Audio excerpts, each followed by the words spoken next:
到恐怖熱線潘兆聰。好啦，咁啊即刻嚟啦，有阿君啊，阿君 Hello， 喂 ，Hello 你好，你好啊 Edmond， 係啊，同埋 Dash Y 喺度，你好，好嚟，你咯，嚟啦，喂，咁我講翻我96年啦，就啱啱入行做地產，咁啊某大間啦吓，即係上市嗰間啦，咁啊粉嶺區，係，咁初頭翻咧就咩都唔識噶，咁啲主管咧就話你要拿就鎖匙去啲吉本度睇睇啲間隔啊諸如此類啦，係，咁咧就我係頗勤力噶，咁我咧而家攞咗好多條鎖匙，係，咁去粉嶺都好多個屋苑噶，咁我就諗住一日就睇一個，係，咁好似第二日嚟嘅翻工，咁我就睇到差唔多都5、6點噶啦，咁我又唔知道要撳鐘嗰啲嘢嘅，因為冇人教過我，咁我就只不過咧係覺得如果我要開門啦，如果裏邊即係未搬走啊，或者我會唔會攞錯鎖匙咧，咁我就會尷尬，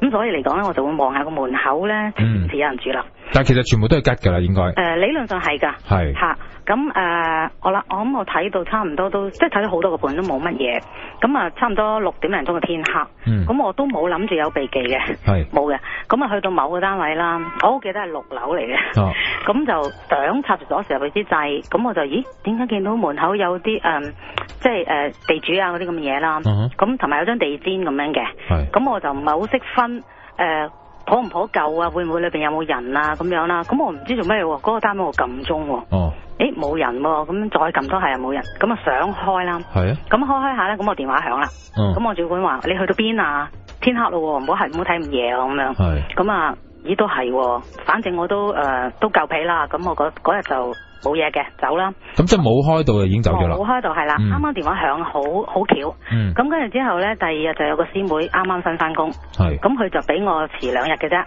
咁我主管咧就話，喂，不如你兩個都佢又得閒喎嗰日，上我架車咁啊兜一兜你去我哋啲盤嗰度啦，咁睇一睇個環境啦。咁如是者都包含嗰個屋苑嘅吓，咁亦都係差唔多天黑咁滯噶啦。咁上到去，咁我主管好似有啲猶豫嘅，即係我而家諗翻起係，咁好啦，上到去嗰層樓咧，咁啊出 lift 啦，咁我就見到我主管咧就喺個心口度就唔知拍一拍咁樣，咁唔知咩事嘅我都，咁好啦，佢開門，佢開到，咁咧就我就未入去嘅，咁我主管咧即係通常啲吉盤太耐就會冇晒燈嗰啲嘢噶嘛，咁一入去咧就右手邊係廚房嚟嘅。咁即係有條巷咁先入去聽啊啲乜嘢啦，咁我主管好熟手，一入到咧就入咗個廚房嗰度，個大仔喺嗰度嘅，咁啊試下得兩得，咁我就仍然閂住道門嘅，因為嗰個樓梯有燈光噶嘛，咁個師妹咧一支箭咁衝入去咯，咁跟住之後咧就會棘到啲嘢，咁黑掹掹噶，咁啊得翻少少光，我就望到地下咧就即係好似好多公仔好凌亂咁樣嘅，咁似乎係嗰啲大仙啊觀音啊之類嗰啲公仔啦，咁佢又踢到啲玻璃咁樣，我又話好黑喎，咁我嗰個頭咧就啪啪兩下，喂冇電啦走啦咁樣，即係可能佢都知，即係 feel 到啲嘢佢覺得係啦，咁我閂住道門咯，我唔入去啦，咁啊出翻嚟，咁哇好凍啊，我師妹話，佢話會唔會啲人即係行家睇完冇閂冷氣，會唔會啱啱睇完就即係唔係冇閂冷氣，啲食冷氣未走，但係冇電噶嘛。大家都冇講嘢啦，咁啊翻去啦，咁我就覺得有啲問題嘅，咁我就睇電腦啦，咁原來咧我哋右上角咧，即係譬如嗰個盤有問題咧，就會斬下嘅，即係提你咁樣啦。有問題意思就可能係啲空宅咁樣係嘛？諸如此類啦，咁變咗嚟講咧，我就記得啦，咁記得就唔會去噶啦，即係同埋睇個價錢都零舍平嘅。咁但係寫住乜嘢咧？呢個資料係乜嘢咧？呢個地方真係寫住有高啊嘛？斬下咁樣。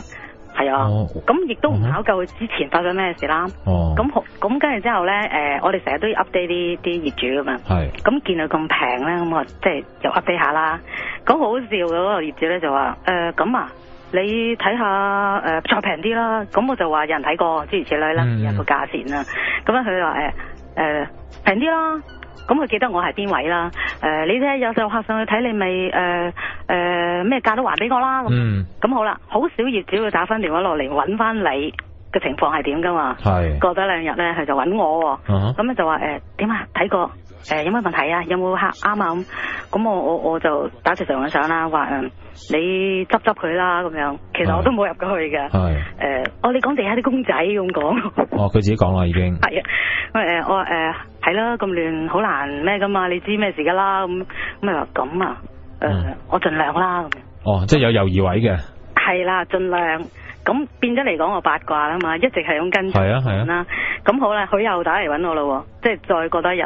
佢話阿乜小姐，我已經執乾淨晒噶啦，你揾日正午12點帶我上去啦咁樣。係，即係亦都係咁樣講啊。咁我即係仍然同佢 follow 住啦。咁好啦，到又過得一排，我聽到我同事講電話。咁又係講佢呢個盤，又豎起耳仔聽咯。拉尾講到咧，都差唔多還價之類啊，咁佢業主落埋嚟添，佢話你哋快啲搞掂佢啦，我唔再上去噶啦，你真係好牙煙噶嘛咁樣。咁然之後我聽到佢哋個對話咧，原來我個同事都冇客嘅，即係只不過係想知道發生咩事，即係戳下佢啫，其實係。係啦，咁原來佢就請咗嗰啲，即係佢以前又養鬼仔。係啦，咁跟住咧就可能唔得啦，即係養到可能唔知一隻唔夠啊兩隻咁樣之類啦，就請咗好多神嘅嘢嚟鎮壓住落法咁嘅嘢。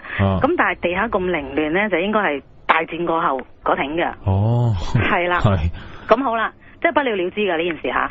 咁如是者，咁佢隔離啲單位都放盤嘅喎，咁佢亦都冇留意成層樓咧係冇人住嘅。有8個單位噶嘛，都冇人住嘅，都冇人住嘅，全部唔係搬走咧就放盤賣啊租啊咁樣。咁嗰個單位嘅隔離啦吓，咁咧就有個係 full furniture 嘅單位就係放租嘅。咁我都上過去，亦都即係我覺得個盤係幾好嘅。咁啱晒啲唔想即係玩個喼入去住咁樣啦。咁好啦，咁佢2個單位都係向西嘅吓，即係好表明呢點先。咁佢隔離個單位我亦都入過去嘅。咁大西斜嘅情況下冇可能凍噶嘛。係啊。唯一解釋就係話可能有行家睇完就冷氣未走咁嘅啫。咁 OK 啦。咁如是者咧，我就介紹咗個大學生去住。咁咧就我冇懷疑佢都有問題噶，即係你隔離有事啫，我唔會會咩噶。咁我有生意冇理由唔做，咁佢又中意，咁業主又一拍即合搞掂咁樣。好啦，咁入咗住。咁都冇問題㗎，咁樣完咗呢個 deal 㗎啦嘛，咁我亦都唔會點樣跟進啦。咁但係佢另外嗰6個單位咧都會有個房㗎嘛，咁亦都會同啲客上去睇啦。咁有一次撞啱嗰個學生，佢就乜小姐，你呢度咧，你可唔可以同我看更講樓即係叫隔離唔好咁嘈啊咁講。我話你呢邊隔離定嗰邊隔離啊咁講。咁係話你嗰個咯，即係嗰個單位啦嚇。又爭啲噏咗出嚟啲。咁我話好啦，我盡量啦。我話你自己可以同佢講㗎喎。我同佢講過啦，下邊成日都話上嚟跟進，但係都好似冇件事。我諗住呢度靜我嚟讀書嘅啫。即係嚇。但佢唔知冇人住㗎，其實。係唔知㗎，咁佢可能早出晚歸啊嗰啲啦。咁佢同下邊嗰個看更講過，咁就話晚開 party 話隔離，着燈㗎喎，着埋燈添啊。咁我話喂，你見到啲乜嘢啊？佢話好嘈啊！夜晚咧1到11點打後咧嚟㗎啦，唔係打麻雀咧就好似即係開 party 咁樣啦。我又唔識隔離，我唔冇理由撳鐘㗎。咁我喺我個廳度望過去咧，咁佢就有啲紗布咁樣嘅，見到裏邊㗎嚇，即係見到裏邊啲人影行嚟行去嘅啫。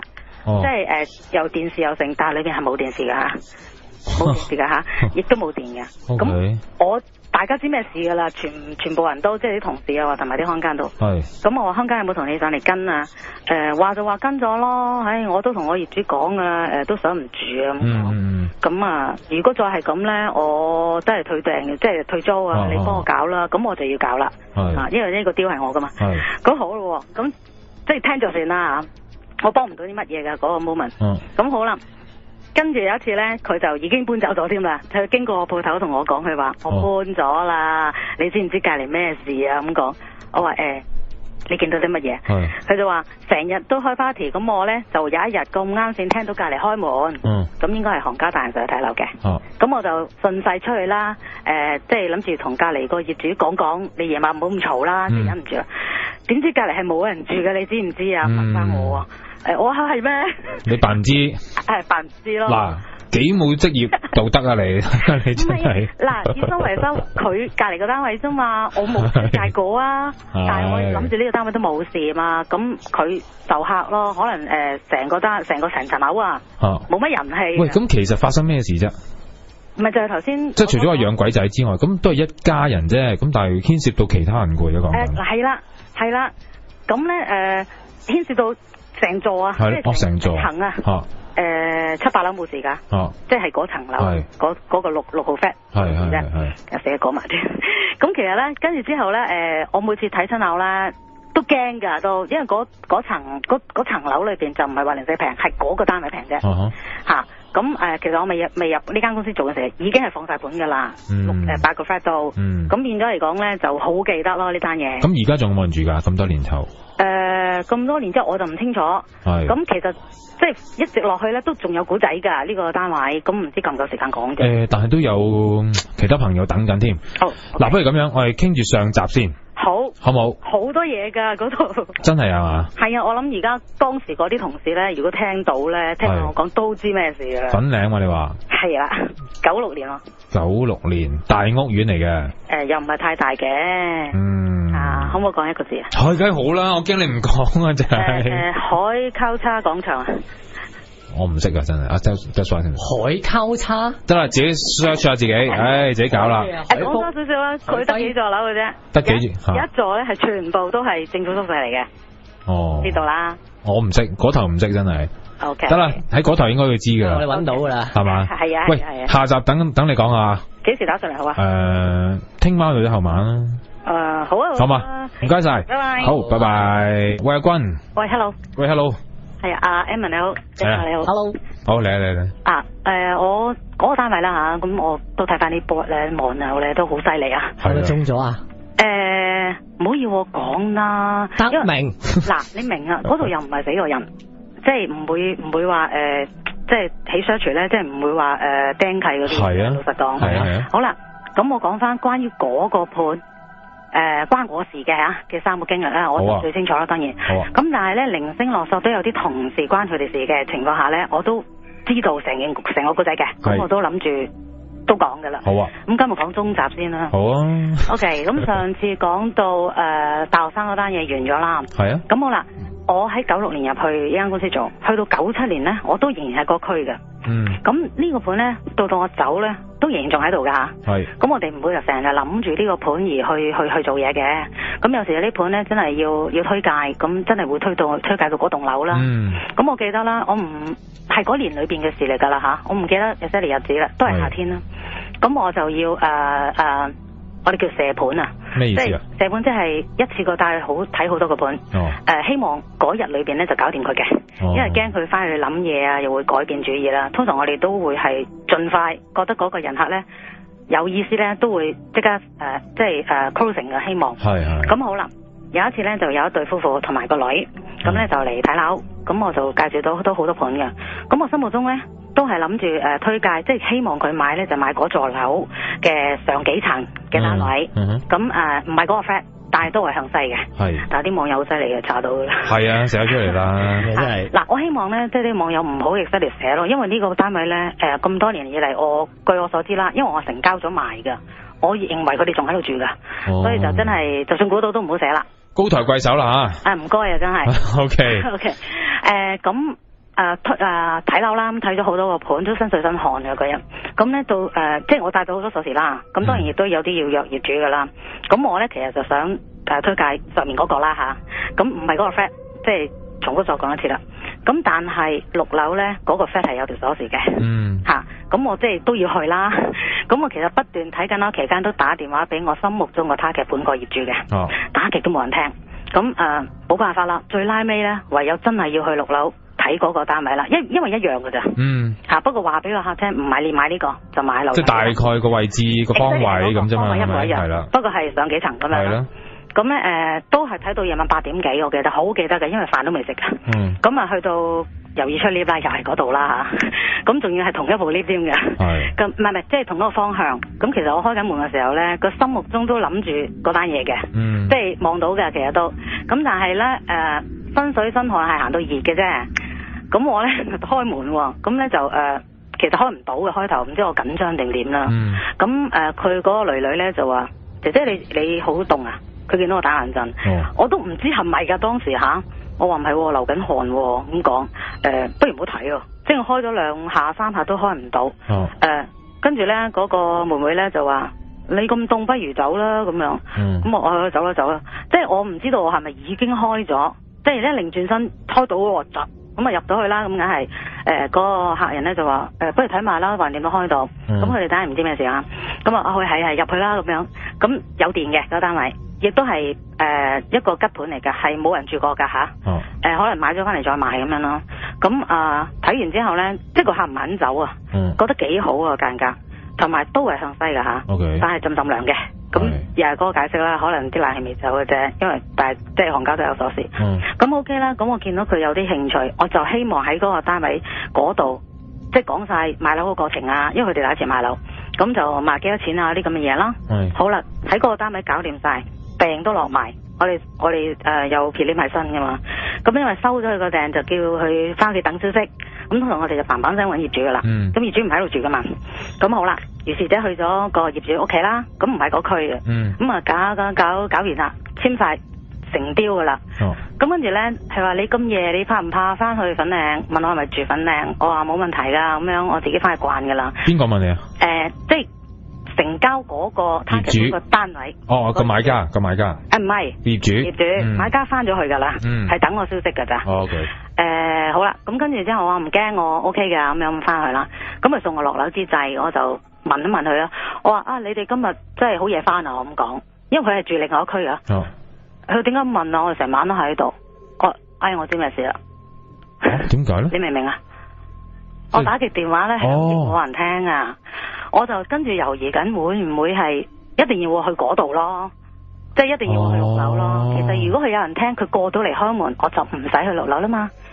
因為賣都唔係賣嗰間，我係賣佢樓上啫嘛。咁即係點都要去入去啊？點都要去6樓咯。呢個諗多咗咋嘛？只係冇理由去，我成晚都喺度，電話冇響過。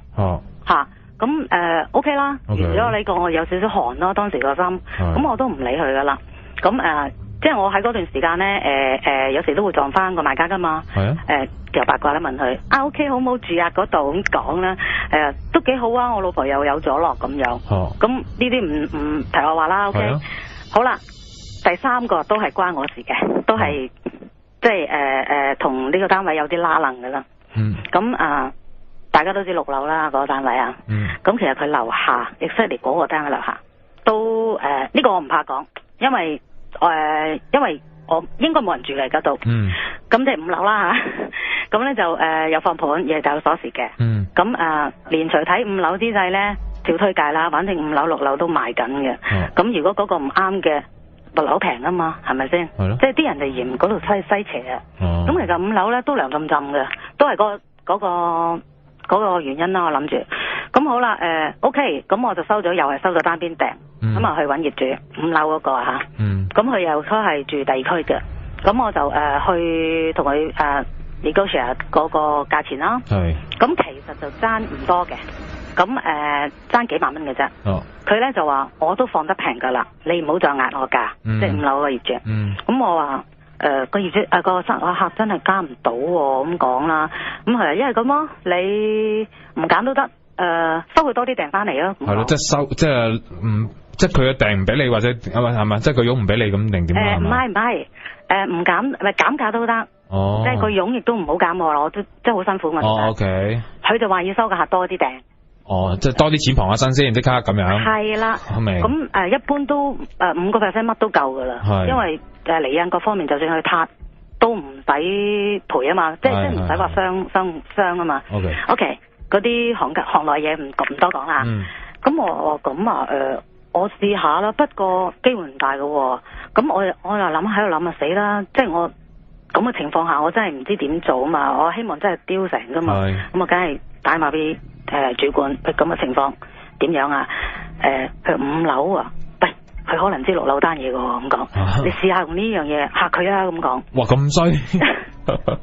咁我又試下啦，因為我真係驚個傭有問題啊嘛。你叫個客俾多啲訂，好奇怪咯。咁然之後咧，我就同我業主講，嗱傾過啦，你知樓上咩事㗎啦，我試下講嘅啫。跟住佢點講？跟住佢話我咪就要收多啲訂咯，咁樣喎。我更加唔明。咁好啦，結果都係我減咗少少佣嘅嗰單雕，咁都成咗嘅。咁但係個客翻去補訂㗎嚇，咁都幾多啊補都差唔多成 10% 啦。咁我唔理佢啦，咩成 P 過後就一定 commission 㗎啦嘛。但係成 P 之前真係撻啊！點解咧？個客點解撻啊？佢知道啊？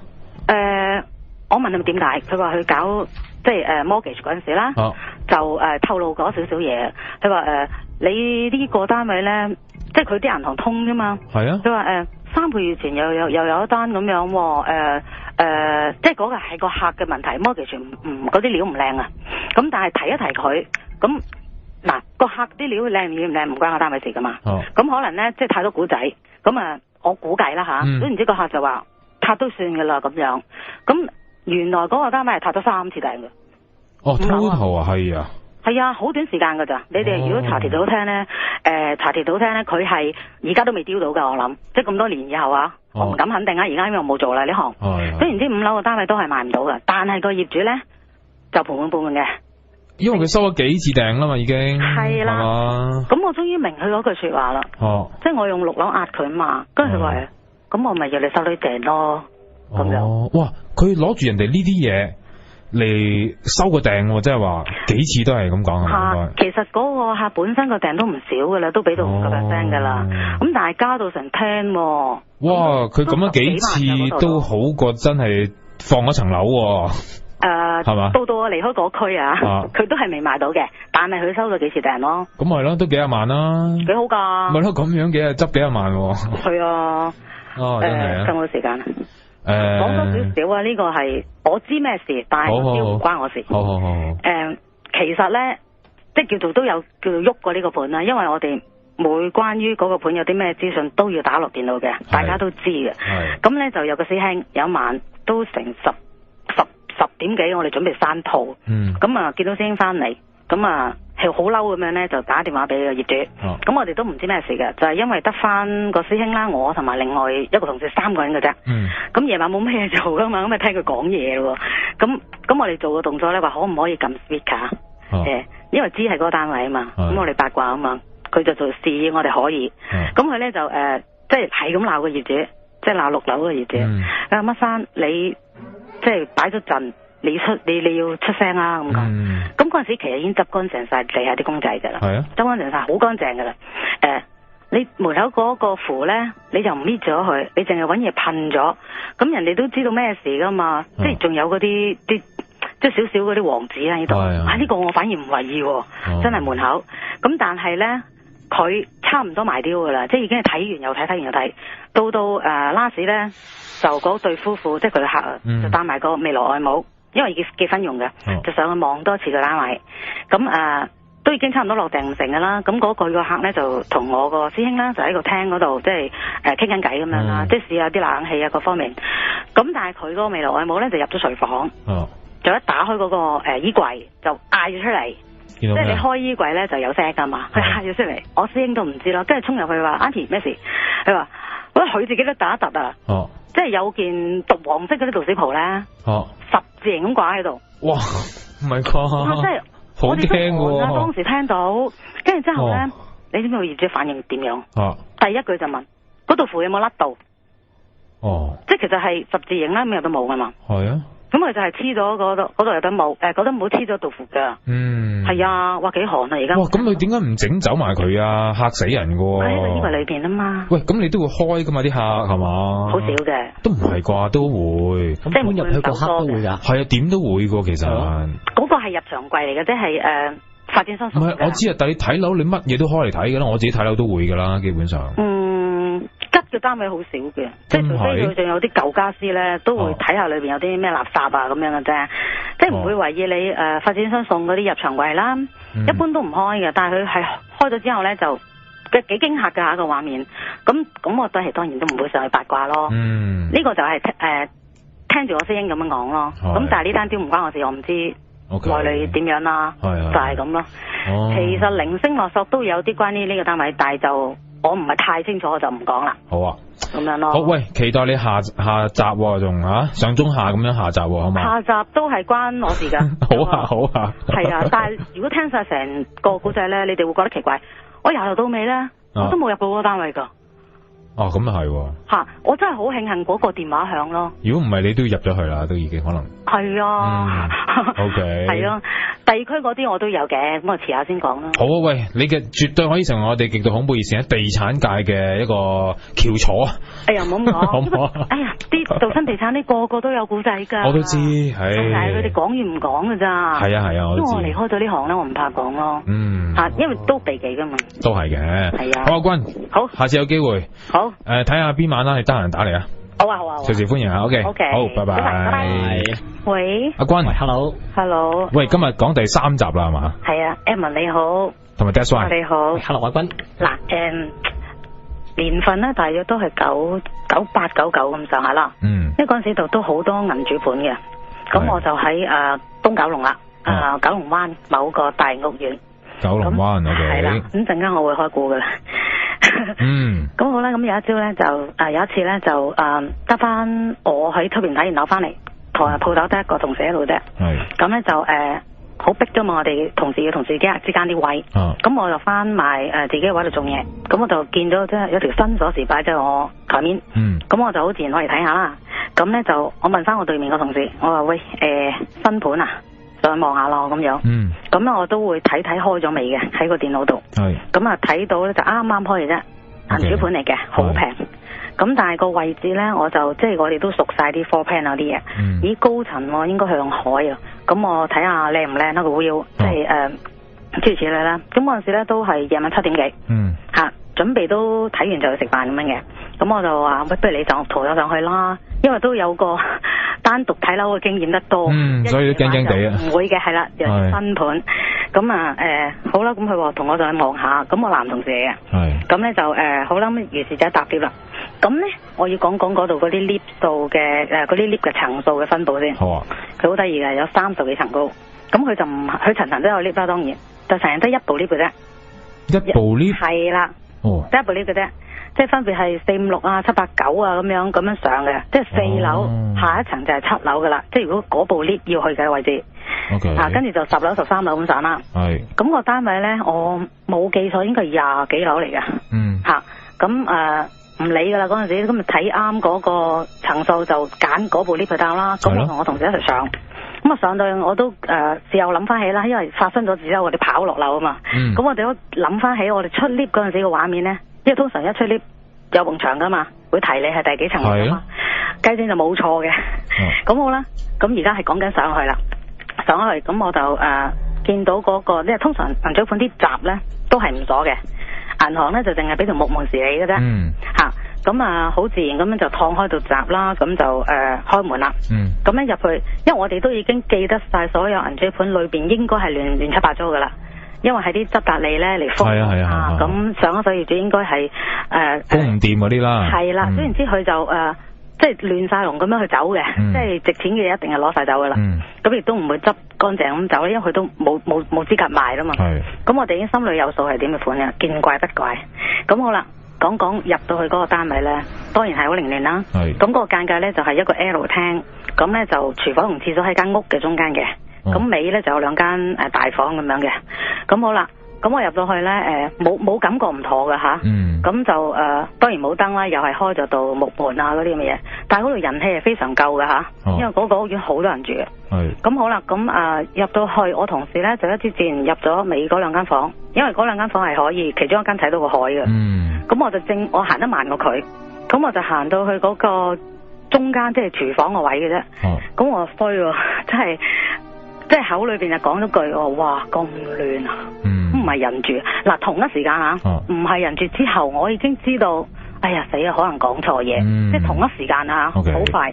咁嗰陣時我同事就喺嗰個房裏邊行緊出嚟，去回應我呢句說話。咁我話唔係人住嘅之際，後尾枕就浸亮。咁快脆啊！真係即刻動。咁同時我同事答我，佢話要執啊，係啊，即係嗱呢把係人聲啊。係啊，我就聽到我另外咧就仲聽多一把聲，就係話真係唔係人住嘅。嗱，我冇理自己講嘢㗎。喂，係男人聲定咩啊？呢個係有。唔敢肯定啊！而家諗翻起都係，即係點講咧？我好清楚㗎。咁我嗰陣時淨係後尾枕涼嘅啫，聽到嗰句說話嘅時候，我就腳趾尾都涼埋。係。咁我就詐聽唔到。咁我話喂，睇完未阿潘？走落去咁樣。即係當我聽唔到啦。咁佢就話走咁快啊？咁樣。哦。好得人驚啦！咁我梗係都仍然詐唔知。咪走咁快嗰句都係唔係人講㗎？係啊，唔係阿潘講㗎。真係。我即係直情咧，我嗰陣時個樣應該係變咗㗎。咁但係我費事嚇親我同事，我睇完就走啦。哎呀，我而家諗翻都揼翻啲毛管落去先。咁跟住閂門啦，木唔嘭埋就得㗎啦。咁個鐵閘我都冇閂啊，就即刻行咗去撳 lift。咁但係咧，我諗住撳 lift 都慢啊。我頭先講過係一層樓得一部 lift 嘅啫嘛。係啊。咁好啦，我話潘走咯。佢見到我行去，即係兜咗個大圈行去樓梯，鼻青白蘭走咗2層。咁佢梗係唔知咩事跟我走。但係佢話喂，你老老實實。你做咩事咁講？佢快啲講喎！我話落咗去先講啦。咁我落咗幾層㗎，唔記得係幾多層。咁跟住之後咧，走翻去撳 lift 啦，即係行翻去 lift 口嗰度。咁但係我諗下死啦，我落咗3層定2層咧？因為你唔知有冇 lift 㗎嘛，嗰層係嘛？即係話唔係層都會有，我唔知道會唔會撞翻頭先嗰部 lift。但如果3層嘅話，咪撞翻嗰部 lift 咯。明唔明啊？咁我阿潘，我行咗幾多層啊？佢話唔知3層2層。喂，咁啊落多層。咁佢落多層，咁啊跑翻落去啦，咁應該就唔中噶啦，因為你去翻 lift 口嗰度，你記得嗰個位置，即係左右中間噶嘛，就應該唔係嗰部嚟啊。我仲未曾講話俾你聽咩事，咁你老老實實好同我講咯，咁講，我落去先啦，咁樣，佢話你面青口唇白，我話唔好嘈啦，咁樣落去先講，仲恐怖嘅嘢嚟啦。頭先我講唔係20幾樓嘅，係啊，跟住我等緊呢期間，我望我嗰個牌咧，個層數你估係幾多樓？其實你落咗去噶咯，10幾樓咋，14樓嚟嘅嗰個係，我冇可能走咗10層樓咁高啩。10幾樓？係啊，咁跟住咧，我仍然係即係我自己驚啫，我費事嚇親同事啊嘛。落到地下我先同我同事講，我頭先佢行咗幾多層，3、4層到咯。我話其實頭先我哋入嗰個 lift 咧係幾多層啊？你知唔知啊？第幾樓？佢話我都知，好似係10幾樓，我哋冇可能跑咗咁多層嘅。哇！呢個真係咁，但係你出嘅時候係冇錯噶嘛，係嘛？或者我再重複講先啦。睇嗰個單位係24樓，係咯，係啦。咁我就去撳呢度驚啦。咁啊走去後樓梯跑咗唔記得幾多層，係2、3層到嘅啫。係咯。咁如果跑咗3層，咪21嘅。係咯。21咪同24同一部 lift 咯。OK。吓，咁我就跑緊期間問我同事，我話我哋跑咗幾多層？係啊。好似3層喎，我落多層啦。落多層咪係23樓咯，即係另一部 lift。係啊，我哋想搭另外一部 lift 落去啊。係啊，咁好啦，嗰度應該都係唔係20到19噶啦，正常就。但係我哋搭 lift 嗰陣時係14樓嚟嘅。即係冇理由落到去咁低係咪？應該就係啦。其實我同我同事都 get 到，我哋冇理由跑到咁低。不過大家嘅說話係落到地下先講。係嗱，但係你冇開錯門噶嘛？肯定，因為你見到嗰個數字係啱，亦都入到去啊嘛，即係話係咪？所以我咪話，我哋記得翻嗰個畫面係24嚟嘅，因為我哋一出 lift，我哋未曾發生事嘅時候啊，嗰埲牆會提你幾多樓噶嘛，20幾樓嚟噶。咁之後原來你哋落咗10層樓啦。係啦，但係中間嗰幾層去咗邊呢？我同阿潘都唔知。OK。呢個好驚咯，我好記得噶。咁跟住呢個盤係點樣咧？有冇下文啊？因為銀主盤太多啦嗰陣時，係咁呢單嘢咧，當時我都有同啲同事講嘅，我話喂嗰個都驚驚地，有包咁嘅聲，咁但係見怪不怪嘅同事，因為我講過嘅，個個都有故仔噶啦，不過但係又係淡咗之後就不了了之咯，咁但係當事人就梗係好記得啦。咁結果呢個盤有冇賣得出，知唔知？我就冇賣到啊，唔知啊，行家可能成咯，因為係好平，但係銀主盤都唔係咁易賣嘅，係咪啊？係啊。有好多手尾跟嘅我呢度，就係咁樣咯。明白。咁但係頭先我咪話涉及到下集揾定個單位咧。如果你想聽咪咪後同你講咩事先，會有啲咩？因為我同事佢話唔好講，即係喺咁公開。咁我同佢講話私底下咪後講唔講得？佢話冇所謂嘅咁樣咯。喂，但係如果咪後講嘅話，我知牽涉到啲敏感嘢㗎，都仲會係咪？唔係啊，因為我同事仲喺粉嶺嗰度做啊。我知啊，咁但係你之前都講咗2單㗎咯。嗰陣咧。係當時係冇揾我啊嘛。哦。大學生都冇揾我啊。Okay. 但係我講咗2集之後咧，嗰個同事揾到我啊。即係第3個古仔嘅其中一個主角啊。即係話咧，第3個古仔呢個人咧，佢而家仲係放緊呢一層樓係咪啊？唔係啊，佢係我同事，佢喺翻嗰區，仍然喺嗰區做。明。咁佢唔想咁公開嗰個 case 咁樣啫。咁我諗我睡到佢嘅，佢肯俾我講嘅遲啲。不過暫時我尊重佢咯。好嗱，既然係咁，就你睡下佢先啦，不如。係都幾刺激㗎都。真係啊？係啊。即係又係同一個盤定咩嚟㗎？唔係又係嗰個盤咯。都係嗰個啊嘛。今日上中下晝啊嘛。哦。係啊。哇！呢等嘢咁猛嘅咩？真係。其實我都有啲興趣想 search 下去賣咗未嘅。好啦，唔該君，好，拜拜。極度恐怖電影。Hello Evan， 我叫做阿沙。我想回應下關於喺4月8號同埋4月10號啦，有位地產經紀打電話嚟所提及嗰間凶宅事件嘅。咁喺06同07年間呢，我亦都曾經到訪過呢個單位嘅。嗱，話說當年呢，我就喺粉嶺揾樓啦，睇咗好多啦，都唔合心水，咁終於睇到呢間屋啦。嗱，當時有我啦，有我媽媽啦，咁仲有2個朋友同埋3個經紀，一人7人呢就去到呢個單位嘅。咁當時我哋到達嘅時候，經已係晚上8點鐘左右啦。咁地產經紀一開門呢，我經由走廊嘅燈光咧，見到裏面有一個半個人咁高嗰個地主公咧，就向住門口嘅，而地主公前邊咧都有啲祭品咁樣嘅。好啦，入到屋咁啊，單邊窗外邊嘅燈光咧，仍然可以見到屋裏邊咧嗰個間隔都幾實用、幾市正嘅。咁我特別喜歡嗰個大廳嘅窗啦，雖然對住咧都有一個屋苑，但係感覺咧都唔係話太壓迫嘅啫。好啦。逗留咗大概5分鐘啦，因為媽媽同埋佢2位朋友就覺得唔係太舒服啊。嗱，呢個朋友真係身體上面有啲病嗰種啦，於是就離開咗啦。好啦，咁啊翻到屋企之後啦，咁啊即刻打電話俾一個朋友，佢就喺銀行做嘅，佢就可以幫我哋 check 到，就話呢間樓係可以上岸嘅，即係話非凶宅啦。咁啊決定咧第2日就 call 翻個經紀，就話我哋中午嘅時間咧決定再睇多一次樓啦。咁因為呢一層樓咧佢嘅市價的確係比平時咧平咗10%嘅。好啦，第2日啦，只有我媽媽啦、一個朋友啦，同埋一個經紀3個人咧就上到去睇樓啦。咁今次嘅地產經紀咧就唔入屋，淨喺門口啫。咁我媽媽就入去第一時間 check 下個廚房啦。咁當我打開櫥櫃嘅時間咧，竟然見到一道符，咁喺裏邊吊咗喺度，仲有一個咧好似有啲衣紙啊加雞蛋砌成一個陣咁樣。嗱，當時我媽媽見到咁嘅情況咧，個心已經一沉噶啦。跟住入到房，咁啊見到裏邊咧好似俾火熏過咁啊，黑掹掹咁樣，只係做嗰啲法事咁樣嘅。咁而且咧就見到一個好大嘅入牆櫃啦。咁我嘅媽媽同佢嘅朋友啦，咁啊見到之前嗰個櫥櫃嗰個陣嘅時間咧，所以好奇啦，於是打開個衣櫃，點知一打開嚇到佢哋大叫啊！因為見到一件咧道士袍就掛起咗，咁而家掛起嗰個方法咧就好似一個人企咗喺度咁樣。好啦，當佢冷靜啲再睇一睇啦，見到個道士袍下邊咧就捲成咗一個圈咁樣嘅溪錢，感覺咧似一個道士就企喺櫃裏邊咧就開壇作法咁樣噶。哇！再一次咧就嚇親，唯有即刻離開啦。咁幾個禮拜之後呢，做銀行嗰個朋友就話俾我哋知，呢個單位呢其實經已出現咗問題噶啦。咁再過一段時間，大概1年半載之後呢，夜晚經過呢個廣場樓下呢，我就見到燈光火着，我哋估計呢個單位經已有人住噶啦。